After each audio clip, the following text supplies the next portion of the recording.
Premier livre de Samuel, chapitre 2. Alors Anne prononça cette prière, la joie remplit mon cœur. C'est grâce à l'Éternel, oui, grâce à l'Éternel, mon front s'est relevé et j'ai de quoi répondre à ceux qui me blessaient. Oui, je jubile, car Dieu m'a secouru. Nul ne l'égale, l'Éternel seul est saint, et à part lui il n'y a pas de Dieu, pas de rocher semblable à notre Dieu. Que cessent donc vos paroles hautaines et les bravades sortant de votre bouche, car l'Éternel est un Dieu qui sait tout, c'est lui qui pèse les actes des humains. Voilà briser l'arc des guerriers. Ceux qui chancellent sont armés de vigueur, tous les repus s'embauchent pour du pain. Les affamés seront comblés de bien, et la stérile met sept enfants au monde, alors que celle qui en avait beaucoup sera flétrie. C'est l'Éternel qui fait mourir et vivre, il fait descendre dans le séjour des morts et en fait remonter. L'Éternel seul dépouille et enrichit, il humilie et il élève aussi.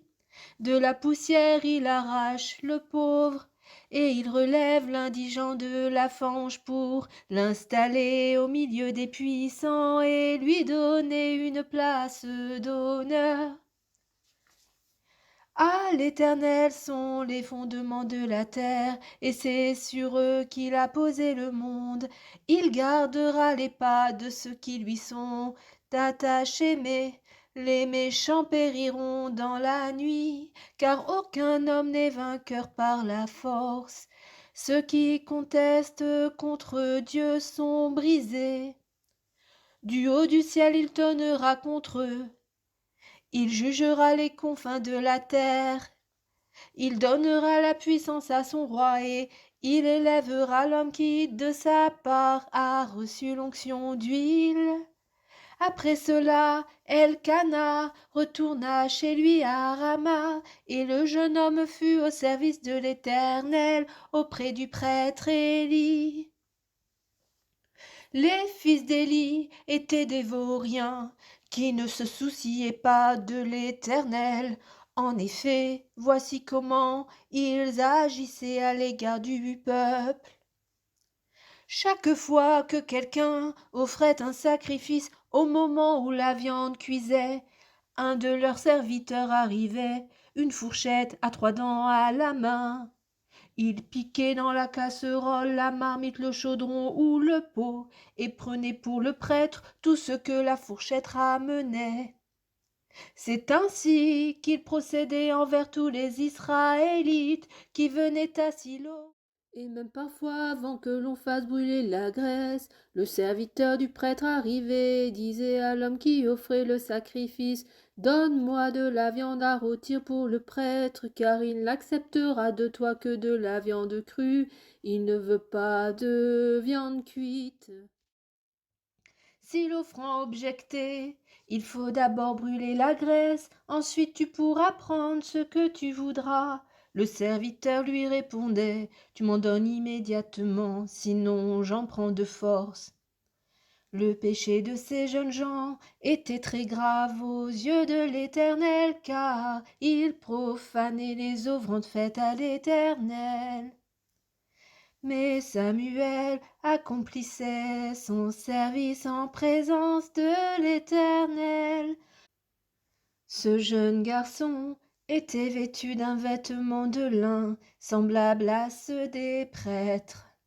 Chaque année, sa mère lui confectionnait un petit vêtement qu'elle lui apportait quand elle venait avec son mari offrir le sacrifice annuel.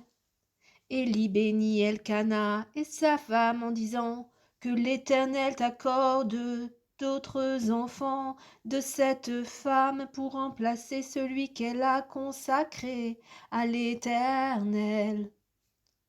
Puis ils repartirent chez eux. L'Éternel intervint en faveur d'Anne. Elle fut plusieurs fois enceinte et mit au monde 3 fils et 2 filles, tandis que le jeune Samuel grandissait dans la présence de l'Éternel. Élie était très âgé, il entendait dire comment ses fils agissaient envers les Israélites, et même qu'il couchait avec les femmes qui se rassemblaient à l'entrée de la tente de la rencontre.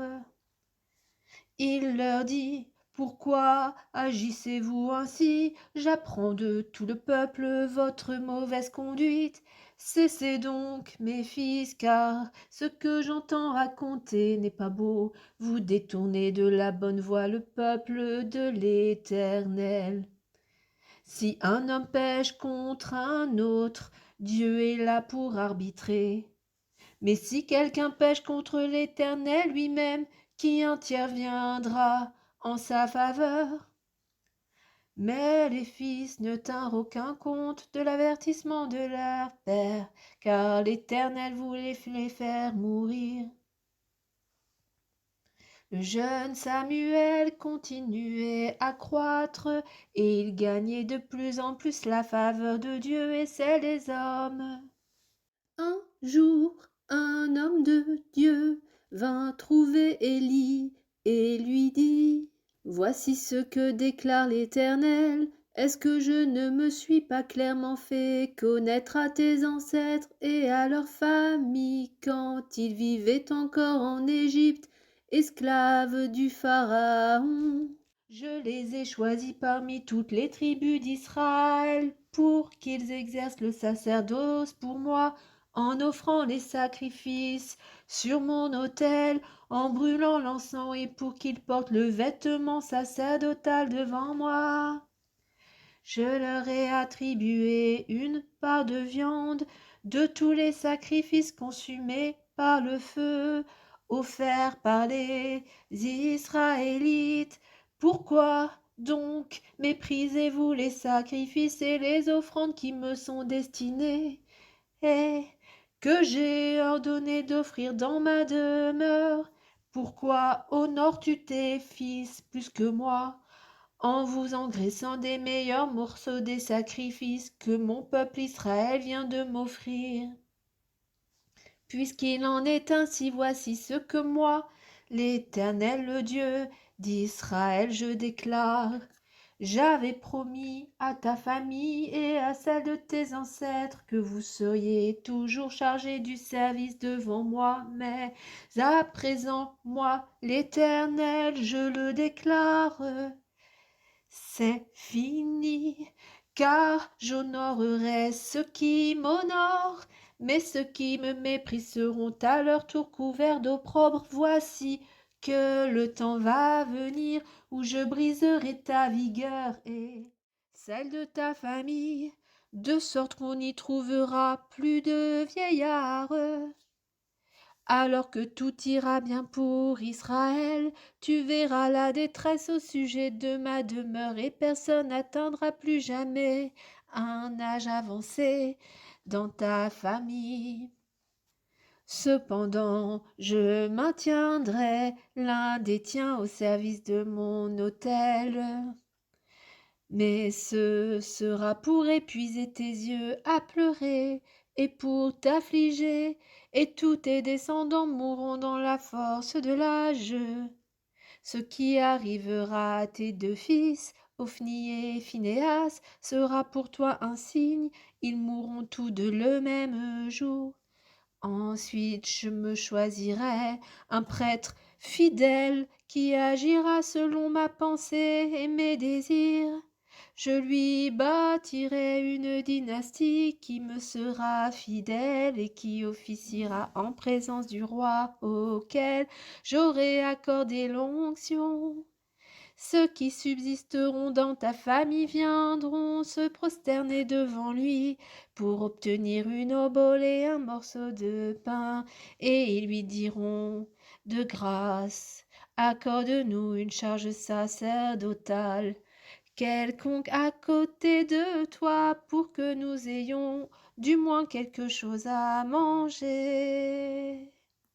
Ouh.